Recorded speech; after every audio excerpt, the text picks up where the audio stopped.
E aí, galera, como vai? Hoje eu estou gravando aqui um vídeo, né, sobre diferente aí, não é de matemática, mas é óbvio que envolve matemática, né? Que é um vídeo sobre física. Estou gravando a pedido de algumas queridas alunas aí que eu tenho.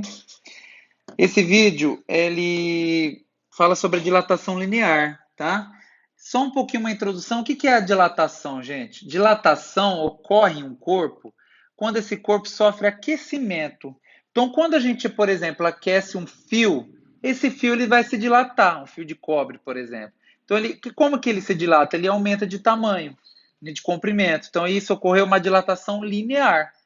Mas existe outros tipos de dilatação. Existe a dilatação superficial, que seria, por exemplo, uma chapa de metal, né? Quando você esquenta uma chapa de metal, ela aumenta toda a sua área, então aumentou a superfície. E existe também a dilatação volumétrica. Vamos supor que você tem aí uma lata, né, de metal, um cilindro, né, na forma de uma lata aí, de ervilha, de milho. Se você aquecer essa lata aí, ela vai se dilatar também, ela vai aumentar o seu volume. Então, isso ocorre também, a- além de ocorrer isso com a lata, a dilatação, vou falar que uma coisa, a dilatação volumétrica, né, que não ocorre quando ela muda o volume, ela ocorre principalmente nos líquidos, tá? Principalmente nos líquidos. Mas não significa que ela não ocorra também em objetos de outros materiais. Mas a gente é muito perceptível nos líquidos. Então, voltando aqui na dilatação linear. A dilatação linear, então, é a dilatação que faz variar o comprimento do corpo. Então, a gente sempre vai aplicar em fios, barra de ferro, né? Vai ter sempre problema assim, uma barra de ferro, né? Sofreu a dilatação devido ao aumento da temperatura. Então, a dilatação, gente, ela aumenta, mas ela também pode diminuir. Pode acontecer a retração, né? Contração, aliás. Se você, por exemplo, se você esfriar um fio que está quente, ele vai diminuir de tamanho. E quando ele aquece, ele expande. Então, não sei se vocês já repararam nos fios dos postes, né, de energia elétrica, que eles não são esticados totalmente. Sempre tem eles são um pouco assim, eles têm uma certa barriga, né? Eles deixam um pouco. Por quê? Com a variação da temperatura durante as estações do ano e durante o dia mesmo, se esse fio for totalmente esticado, ele pode arrebentar, tá? Dependendo se eles instalarem no inverno, no verão, por exemplo, esticado, o fio vai estar quente, né? Aí no inverno ele vai contrair, esse fio vai arrebentar. Então eles sempre têm que pensar isso. A mesma coisa na instalação de linhas de trem, né? Que a linha de trem, se você vê, ela é uma linha comprida, né? O comprimento que importa mais na linha do trem.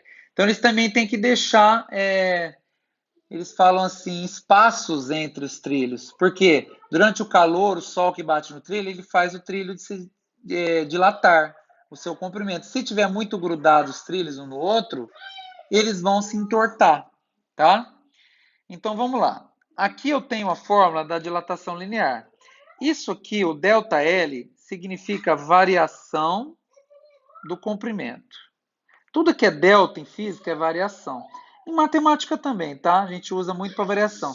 Só que delta na matemática a gente vai lembrar do símbolo que a gente usa para o Bhaskara, tá? Mas não confunda, viu? Esse delta aqui em física significa variação. Então, variação do comprimento.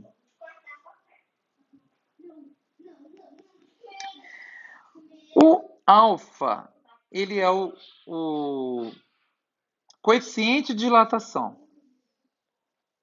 Coeficiente, coeficiente de dilatação. No caso linear, né? Por quê? Cada material reage de uma maneira quando ele é aquecido. Então, o ouro reage de uma maneira, a prata de outra, o ferro de outra, o cobre de outra, o alumínio de outra, assim por diante. Cada material tem sua característica. Vamos puxar aqui, peraí. Ó. Esse aqui, ó, o L0 é o comprimento inicial do fio, da barra, alguma coisa assim, tá? Inicial, por isso que é zero. E o delta T é a variação da temperatura. Quanto variou? Pode ter variar para cima ou para baixo, tá? Então, gente, olha só. Olha essas três atividades. Ó. Um fio de aço apresenta comprimento igual a 30 metros. quando sua temperatura é de 40 graus Celsius. Então vamos considerar que então lembrando da fórmula, né? Delta L é igual a alfa vezes L0 vezes delta T. Vamos anotar o que o exercício deu para gente. Ó, comprimento que ele apresentou é o L0, é o comprimento inicial, 30 metros. O 40 graus é a temperatura inicial, então vamos colocar delta 0. Ou delta 1, delta 2, tá, gente? Então vamos, tanto faz, 40 graus Celsius. Qual será seu comprimento quando a sua temperatura for igual a 100 graus? Ele quer o comprimento final dele quando a temperatura for 100 graus. Então eu preciso descobrir quanto a temperatura dele, quanto o comprimento dele variou com essa mudança de temperatura. Então eu vou colocar aqui que a temperatura delta, né? Afinal foi 100 graus Celsius. Então aqui a gente já pode calcular a variação da temperatura, que é o delta T. Pera aí, gente. Desculpa aqui. Eu tô representando a temperatura aqui errado. Pera aí. Só um minutinho, ó. Não é delta zero, nem delta aqui. Eu tô confundindo. É T0, né? Temperatura inicial, e T, que é a final. Né? A variação da temperatura vai ser a final, que é 100, menos a inicial, que é 40. É sempre assim que calcula a variação. Temperatura final menos a inicial. Então a temperatura variou 60 graus Celsius. Já sei a variação. Ele quer a pergunta aqui, ó. Considere do quociente de dilatação linear. Ah, tá. Então mandou considerar o alfa igual a 11 vezes 10 elevado a menos 6. Grau Celsius elevado a menos 1. Gente, esse grau Celsius elevado a menos 1 é a unidade medida, tá? De coeficiente de dilatação. Não vai entrar nos cálculos, não se preocupe. Então, qual será o comprimento quando a sua temperatura for igual a 100 graus? Então, ele quer o comprimento final aí da barra. Então, vamos usar a fórmula? Então, vamos lá, ó. Então, vamos lá, ó. Delta L é igual a alfa vezes L0 vezes delta T. Delta L eu não sei. O alfa eu sei. É 11 vezes 10 elevado a menos 6. O comprimento inicial é 30, tá? E a variação da temperatura é 60. Então agora eu vou multiplicar. Então vamos lá. Delta L é igual. O que eu vou multiplicar? Eu vou multiplicar 30 vezes 60, tá? E aí depois, 30 vezes 60 dá 1.800. Vezes 11. Então, vezes 11 dá 19.800. A potência de 10 eu deixei. Então ficou assim, ó. 19.800 vezes 10 elevado a menos 6. Tá? 10 elevado a menos 6, gente, é 1 milhão ao contrário. Tá? Mas espera aí que eu já vou explicar, que eu vou explicar aqui para vocês como a gente vai trabalhar com isso. Olha só. Vamos transformar o 19.800 numa potência de também, tá? Numa notação científica a gente chama, tá? Então a gente vai trazer a vírgula até aqui. Então vamos lá, ó, vai andar uma, duas, três, quatro. Quatro casas. Gente, quem tiver dúvida aí no vídeo, tá vendo o vídeo sobre notação científica, como transformar, dá uma olhadinha no meu canal que eu tenho, tá bom? Eu posso deixar até um link aí. Então vamos lá, ó. Vai ficar 1,98 vezes 10. Então andei, ó, a vírgula estava aqui no final do número. É, professor, mas não tinha vírgula aí no final do número. Não, gente. Todo número, se a gente quiser colocar uma vírgula, vai no final do número a vírgula. Então, ó, uma, duas, três, quatro casas. Então vai ser elevado a 4. Então, 19.800 é o mesmo que 1,98 vezes 10 elevado a 4.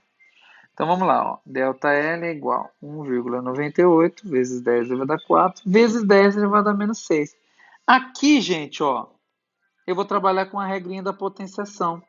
Eu vou repetir o 10, eu vou mudar a cor. 1,98 vezes 10. E eu vou somar os expoentes. 4 com menos 6 dá menos 2. Então ficou 1,98 vezes 10 elevado a menos 2. Gente, ficou mais simples agora, porque 10 elevado a menos 2, 10 elevado a menos 2 é 0,01, tá? Porque, ó, pode contar 1, 2, duas casas depois da vírgula. Então você faz vezes 1,98, fica mais fácil para multiplicar do que aquele número gigante, tá? Ou vou ensinar um truque mais fácil para vocês. Olha só, quando eu multiplico 1,98 por esse 10 elevado a menos 2, como eu estou multiplicando por um número com vírgula, tá? Você viu lá que 10 elevado a menos 2 equivale a 0,01. Quando eu estou multiplicando por um número com vírgula, o que, que acontece? A vírgula se desloca, tá? No caso aqui eu tenho duas casas depois da vírgula. Então a vírgula vai se deslocar aqui, ó, duas casas para a esquerda. Então vai ficar 0,0198. Ou seja, a vírgula estava aqui, gente, ó. Ela deslocou uma, duas casas, tá? Ela deslocou duas casas para a esquerda. Então é isso, pessoal. Aqui, ó, deixa eu mudar esse aqui para vermelho. Aqui, então, essa foi a minha variação do meu, deixa eu ver o que que era, fio. É um fio de aço. Do meu fio. O meu fio de aço variou 0,0198 metros. Mas lembrando que isso não é a resposta final, porque ele pergunta, ó, qual será o seu comprimento? Comprimento eu vou ter que somar o comprimento inicial do fio, que era 30, mais a variação ocorrida aí no fio, que foi esse daí, ó, 0,0198 metros. Então, o comprimento final do fio vai ser 30,0198 metros. Esse é o comprimento final do fio depois do aumento da temperatura. Tá bom, gente? Então, essa foi a atividade 1. Agora a gente vai para a atividade 2. Ó, vamos lá. Uma barra de ferro de cor sem dilatação linear, 12 vezes 10 elevado a menos 6. Então, vamos marcar aqui. Ó, o alfa é 12 vezes 10 elevado a menos 6. Possui um comprimento de 25 metros. Então, o comprimento inicial, 25 metros. Deixa eu colocar a unidade de medida aqui, ó, do coeficiente. A 20 graus Celsius. Se a barra é aquecida até 150 graus Celsius, determine. Então, vamos lá. Ele deu a temperatura final e inicial. Então, vamos calcular o ΔT. Final é 150, menos a inicial, que é 20.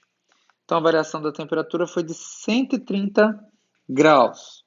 Ele quer saber a dilatação sofrida pela barra e o comprimento final da barra. Então, basicamente, é o mesmo cálculo que a gente fez na atividade anterior. Então, vamos lá. Vou resolver um pouco de outra cor para não ficar muito confuso. Então, vamos lá. ΔL é igual. Na letra A, ele quer o ΔL. E na letra B, ele quer o L. Ok, gente? É isso que ele quer. Então, vamos lá. ΔL vai ser igual a alfa vezes L0, com comprimento inicial, vezes ΔT. Então, ΔL é igual a 12 vezes 10 elevado a menos 6, vezes 25, vezes 130. Então, você vai ter aí, ó, 12 vezes 25, a gente vai fazer, tá? 12 vezes 25, que dá 300, vezes 130, 39 mil. Vezes 10 elevado a menos 6. Então, lembrando que a potência de 10 fica por último, gente. Tá? Vezes 10 elevado a menos 6. Agora, eu vou fazer a mesma coisa que eu fiz no exercício anterior. Eu vou transformar o 39 mil numa potência. Então, vai ficar 3,9 vezes 10 elevado a... Ó, a vírgula está aqui, né? 1, 2, 3, 4. Então, vezes 10 elevado a 4. Vezes 10 elevado a menos 6. Eu vou juntar as potências de 10, vai ficar 3,9 vezes 10 elevado a menos 2. Tá? Lembrando aí, 10 elevado a menos 2 é 0,01. Tá? Então, vamos fazer o quê? Nós vamos deslocar a vírgula aqui, ó, duas casas para a esquerda. Então, vai ficar 0,039. Então, a vírgula estava aqui no 3, andou uma, duas casas. Tá? Essa, então, é a variação, é a resposta da letra A. Tá? 0,039. Agora eu quero a resposta da letra B, o comprimento final, o L. O comprimento final é igual ao comprimento inicial mais a variação. Tá? Então vamos lá, comprimento final é igual a 25 mais 0,039. que vai dar 25,039 metros. Gente, vocês falam, nossa, professor, é muito pouco que varia. O que é 0,039 metros? Gente, realmente é muito pouco, tá? Isso daí, a gente está falando aí de variação de um fio, tá? E o fio tem esse um tamanho, ele é bem fino, né? Então a área dele é bem pequena e a variação também depende do comprimento. Quanto mais comprido o fio, maior a variação. Mas ela é baixa mesmo, tá, gente? Não é uma variação tão grande, mas assim, para os engenheiros, tanto elétricos quanto engenheiros de construção civil, essas variações fazem diferença. Porque pensa em parafuso, tá? Tudo isso, essas coisas, fio, se você, mesmo que varie muito pouco, você vai sofrer uma variação, tá? Se fosse em centímetros, para vocês terem uma ideia, isso aqui equivaleria a 3,9 centímetros. Então, é uma coisa, uma variação que, igual eu falei lá no exemplo do poste, dá uma diferença se você estica muito o fio, tá? Se você pode sim romper um fio por causa disso, tá? É quase aí 5 centímetros, né? Então, dá uma diferença sim. Então, imagina aí essa aplicação em grande escala. Agora, vamos lá. Vamos resolver, então, a letra, aliás, a 3. Ó, duas barras de 4 metros de alumínio, duas barras de 4 metros de alumínio, vírgula, né? Teria que ter aqui. Encontram-se separadas por 1 centímetro a 20 graus Celsius. Então, ó, quando envolve já um probleminha assim, deixa eu mudar aqui até para ter espaço. Vamos desenhar. Eu tenho duas barras aqui de alumínio. O desenho ele ajuda muito a gente a entender. Entre elas, aqui o espaço, opa, tem um espaço de 1 centímetro entre elas. A 20 graus Celsius, então aqui, ó. Então, esse 20 graus é a temperatura inicial, tá?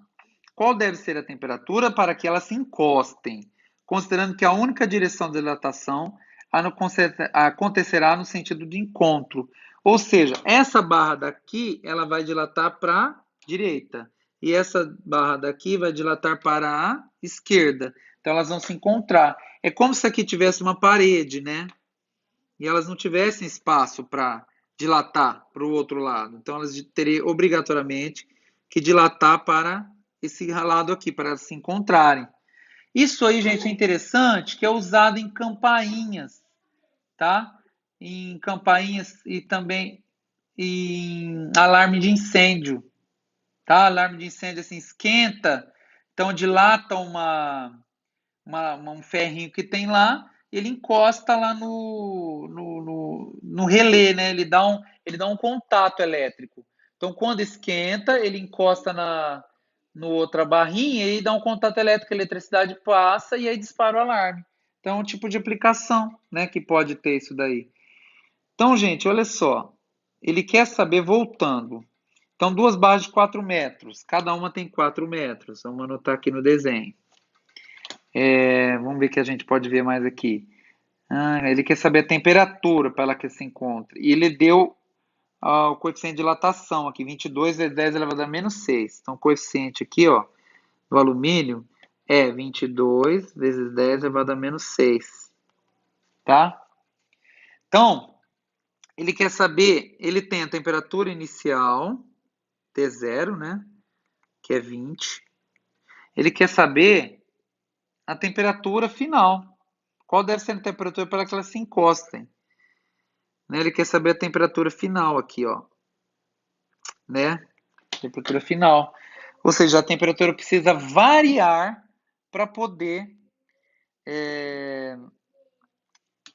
encostar uma na outra aqui. Então vamos lá, gente. Então vamos lá, ó. Delta L é igual a alfa vezes L0 vezes delta T. Gente, olha só. Vou fazer uma observação para vocês. A ordem disso aqui não importa. Isso é matemática. A ordem dos fatores não altera o produto. Então, se eu colocar L0 primeiro, alfa depois, delta T primeiro, não importa. Importante que apareçam essas três coisas. A ordem deles não importa, tá? Porque como é uma multiplicação, vai dar o mesmo resultado. Então, vamos lá. Delta L. Ele tem que variar quantos centímetros? Gente, vamos lá. Elas vão variar meio centímetro cada uma para elas poderem encostar, porque meio centímetro mais meio centímetro é 1 centímetro. Então vamos lá, a variação tem que ser meio centímetro, né? Então vai ficar ΔL é igual a meio. O coeficiente de dilatação é 22 vezes 10 elevado a menos 6. A comprimento inicial, o L0 é o 4, né? Comprimento inicial não marquei aqui, mas é 4. Mas está em metros, né, gente? Então aqui, ó, eu não posso misturar. Ou eu trabalho tudo com centímetro ou tudo com metro, tá? Então vamos passar esses 4 metros aqui para centímetro. Opa, peraí. 4 metros vezes 100 dá 400 centímetros. Melhor. Não pode misturar unidade de medida. Ou trabalha tudo com metro, ou tudo com milímetro, ou tudo com centímetro. Não pode misturar. Ó, confirma aqui no exercício, ó, gente, ó, 4 metros. E aqui ele pediu em centímetros, então tem que ser tudo a mesma unidade. Então, 400 centímetros, né, o L0, comprimento inicial. Aqui, ó, 400 centímetros. 4 metros é igual a 400 centímetros. Vezes a variação da temperatura. Gente, a variação da temperatura eu não sei. O que é a variação da temperatura? É a temperatura inicial, aliás, a final que eu não sei, posso chamar de x, menos a inicial, que é 20. Então, vou colocar no lugar do delta T, vou colocar x menos 20. Tá? Então, vamos lá, ó. Vamos fazer 22 vezes 400, tá? E, ó, 22 vezes 400 vai dar 8.800. Então, vai ficar meio é igual a 8.800 vezes 10 elevado a menos 6 vezes x menos 20. Antes da gente fazer qualquer coisa, vamos eliminar esse 10 elevado a menos 6. Vamos fazer aquela mesma regrinha, ó. Deixa o meio quieto aqui. Transforma 8.800 em notação científica, né? 8,8 vezes 10 elevado a 3 vezes 10 elevado a menos 6. Lembrando que para transformar, gente, eu usei a mesma regrinha, ó, vírgula no final do número. 1, 2, 3. 3 casos, então por isso que é 10 elevado a 3. Junta esses dois aqui, né? Deixa eu voltar ali no azul. X menos 20. Então vai ficar meio é igual a 8,8 vezes 10 elevado a menos 3, porque 3 com menos 6 é menos 3. E agora, o que eu posso fazer? Antes de mexer com isso que está entre parênteses, eu vou passar esse 8,8 dividindo aqui o 0,5. Tá? Então vai ficar assim, ó. Tá? Agora eu faço, ó, meio dividido por 8,8. Então 0,5 dividido por 8. Eu vou fazer na mão para vocês verem que dá para fazer, ó. Quantos números tem depois da vírgula aqui? 1. E aqui? 1 também. Então você pode desconsiderar a vírgula, é como se fosse 5, é o 0, dividido por 88. 5 divide por 88, gente? Não, né, gente? Então você vai ter que colocar um 0 aqui, 0, aqui. 50 divide por 88, gente? Não, né? Porque é menor. Então põe o 0 aqui, 0 aqui. Agora sim, 500 divide por 88? Divide. Vamos tentar 5, né? Porque 5 vezes 8, 40. E 5 vezes 9, 45. Então vai ficar perto, né? 88 vezes 5, 440. Subtraindo sobra 60. Pode pôr um 0, porque você pegou. Né? Agora vamos tentar 88 vezes 6. Vai dar 528. A gente subtrai, sobra 72. Continua pondo 0. Vamos tentar 88 vezes 9. Passa. 88 vezes 8. 740. Passa. Não deu. 740 é muito. Passou. Aliás, 88 vezes 8, gente, é 704. Não 740. Sobra 16. E assim por diante. Eu acho que a gente pode parar por aqui, né? Porque a gente tem que trabalhar com organismos significativos. Então a gente pode arredondar para 0,057, tá bom? Vamos combinar assim, então. Vamos arredondar para 0,057, tá? Então vai ficar 0,057. E como que fica a potência, gente, de 10? Aqui em cima, ó, é como se fosse 10 elevado a zero, porque 10 elevado a zero é 1. Então, 10 elevado a zero não vai mudar nada ali nosso problema, não vai atrapalhar em nada. Ó, e embaixo, 10 elevado a menos 3. Aqui, gente, vai entrar uma regrinha da potenciação. 10 elevado a zero dividido por 10 elevado a menos 3. Nessa regrinha da potenciação, eu repito a base, que é o 10, e subtraio os expoentes. 0 menos menos 3 vai ficar 0 menos menos 3. Vai ficar 0 mais 3, que é 3. Então vai ficar 10 elevado a 3. Então vai ficar 0,057 vezes 10 elevado a 3. Tá? Que é igual a x menos 20. Então, olha só, né? Respira aí, gente. Eu sei que é muita coisa, mas você vê como é importante a base matemática para resolver um exercício desse? Aquela coisa da base. Então, fiquem atentos. Pode procurar aí no meu canal que eu tenho bastante vídeo. Estou postando essa semana. Vou postar mais coisas sobre potenciação também. Vamos resolver isso aqui primeiro, ó. Quando eu multiplico um número com vírgula por 10 elevado a 3, eu faço andar a vírgula 3 casas para a direita. Então, quando eu multiplico um número por um número qualquer por uma potência de 10 com expoente positivo, a vírgula anda para a direita. Se o expoente é negativo, a vírgula anda para a esquerda. Tá bom, gente? Então, olha só. No caso aqui, a vírgula vai andar para a direita. Então, vai ficar, ó, 1, 2, 3, vai ficar, a vírgula vai parar aqui, ó. Então, vai ficar 57, tá? 57, que é igual a x menos 20. Passo 20 para o lado de cá somando, então vai ficar 57 mais 20 é igual a x, que é igual a 77. Então, x é igual a 77 graus. Então, essa é a temperatura, gente, que eu tenho que elevar minhas barras para elas poderem se encostar. Eu tenho que elevar até 77 graus. Olha só, ele perguntou qual deve ser a temperatura para que elas se encostem. Então, a temperatura final tem que ser 77 graus, tá? Temperatura final, 77 graus Celsius. Tá bom? Não coloquei, não pode esquecer de unidade medida. Nem matemática, física, química, na exata, a unidade de medida, gente, é muito importante. Tá bom? Nunca esqueçam. Gente, é isso. Tá bom? Espero que tenham entendido. Espero que tenham gostado. Não esquece de se inscrever no canal quem não se inscreveu ainda, tá? Que isso é muito importante, incentiva a gente a estar trabalhando com isso. E também para vocês receberem novos vídeos, para estar tirando dúvidas. Tá bom, galera? Então até mais, pessoal. Valeu!